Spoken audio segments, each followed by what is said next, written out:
let's talk about why electric heat pumps are better than a gas heater for your swimming pool. And I'm talking like a natural gas heater or a propane heater versus an electric heat pump. And this is going to come down to expectations of function. We can touch on that in a second. But first, I just want to explain why it is an electric heat pump should be so attractive to you as a pool owner. If you like swimming in warm water, that is, because you're going to have to pay to heat that water. Heating a swimming pool is expensive. If you own a swimming pool, you probably know that already. So let's say you're looking at a new gas heater, natural gas or propane for your pool. One of the first points of comparison that you're going to make when you're shopping for this very expensive appliance is the efficiency. What is the efficiency rating of this heater? You want an efficient heater, don't you? Of course you do. You don't want to get an inefficient heater. So you might find one that's 83% efficient.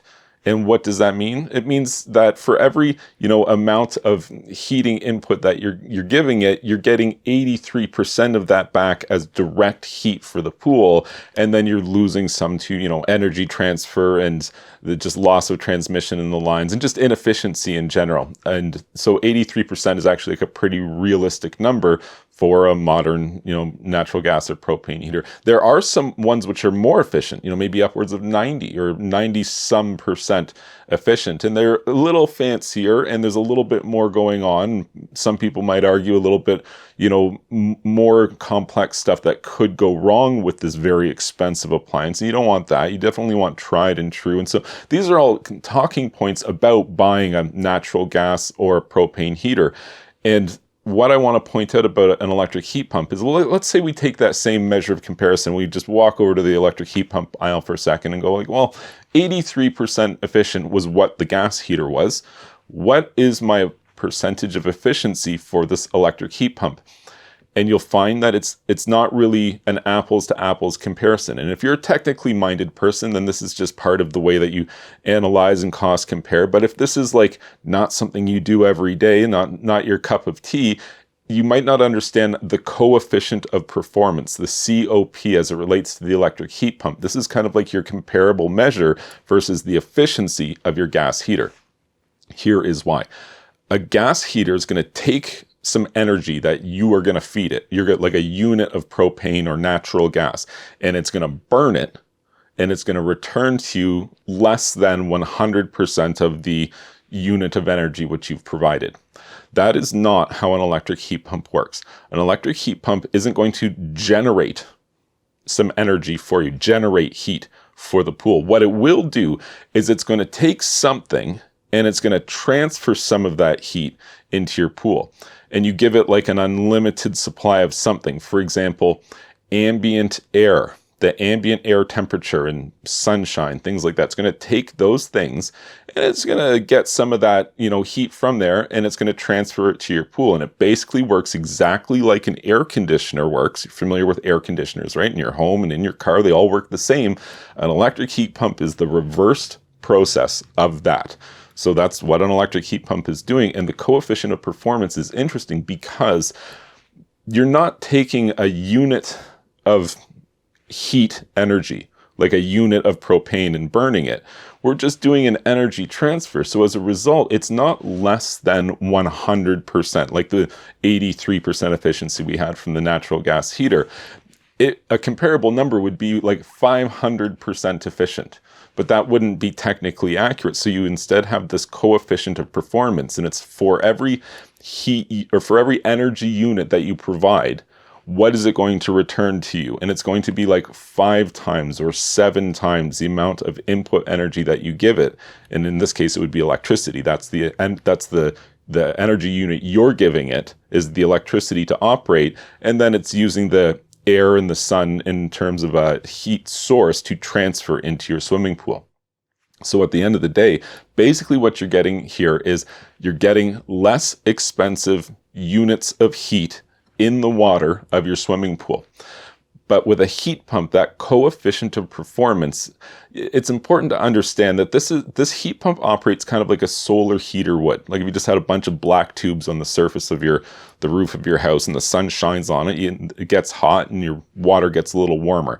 It works like that, but like it's a solar heater on steroids. It's this turbocharged solar heater, but it still needs heat and sunlight and ambient warmth in order to get some heat from and transfer it to your pool. Now, they're pretty nifty things. They actually can work when it's not even that warm. It's not even that sunny, but it's still efficient enough that it can grab some of that heat and apply it to your pool, but the coefficient of performance goes down.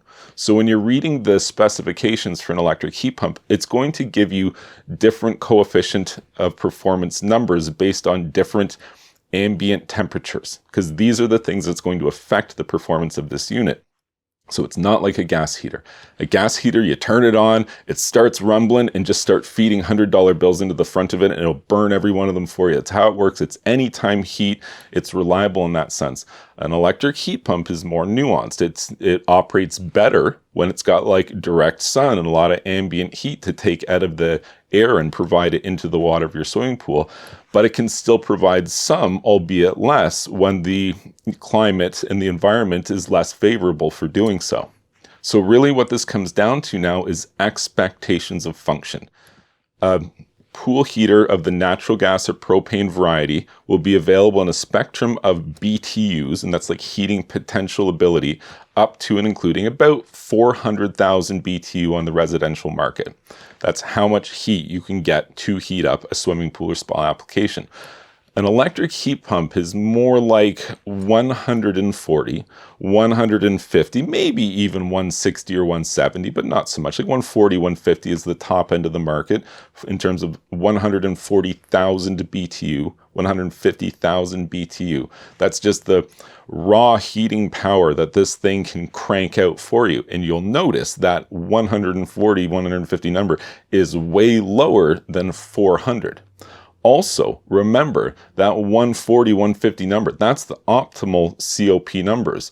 A lot of the times at night when it's not screaming hot outside, that thing's coefficient of performance is going to go way down. So it's not 140, 150. Maybe it's 70 or maybe 50,000 BTU. So it's appreciably less than what you're going to get with a natural gas or propane heater. So here's the thing. It comes down to your expectation of function.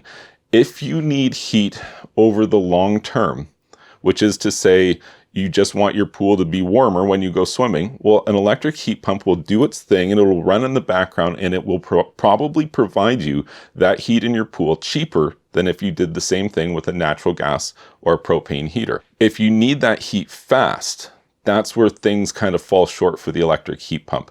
Common application for this would be a shared pool and spa application where sometimes you isolate the hot tub and you heat that water from pool temperature all the way up to hot tub temperature. To do that, you need a big heater to do it quickly, and an electric heat pump does a marginally good, kind of bad job at doing that, because oftentimes you'll use a hot tub at night when there's not direct sunshine, and the heat pump is going to take an hour, 2 hours, 4 hours in order to heat up that water that, you know, a natural gas heater could do in 30 minutes or so. So there are situational advantages and disadvantages that you have to consider, but long-term efficient heat, the heat pump kind of wins out in almost every situation there.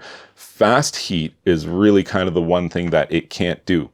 So let's talk about electricity costs, because that's what this is going to come down to for you. This is a comparison. And if we've met your expectations of function, you just want more efficient, less costly heat for your pool, an electric heat pump might be right for you.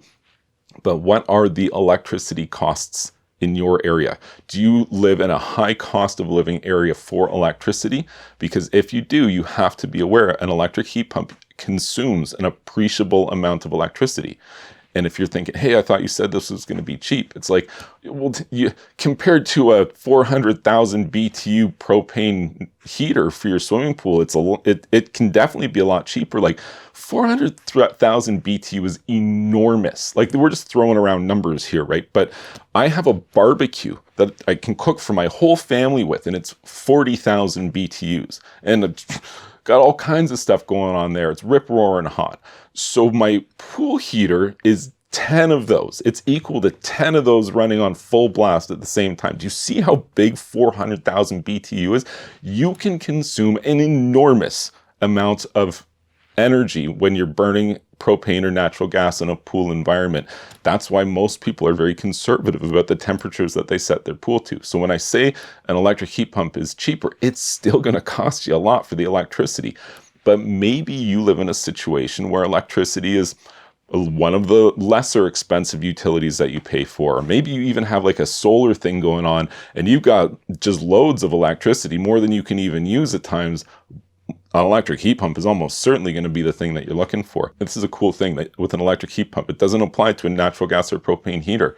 You can actually buy chiller unit attachments, and it can be both a heater, but like air conditioning for your pool. And if you live in an area that gets smoking hot all the time, you know this already, your pool is uncomfortably warm. Like, it's not even refreshing anymore. And, you know, if I live in the Great White North, where we don't have to worry about that so much, you know, it's more like a heating challenge that we're dealing with up here most of the time.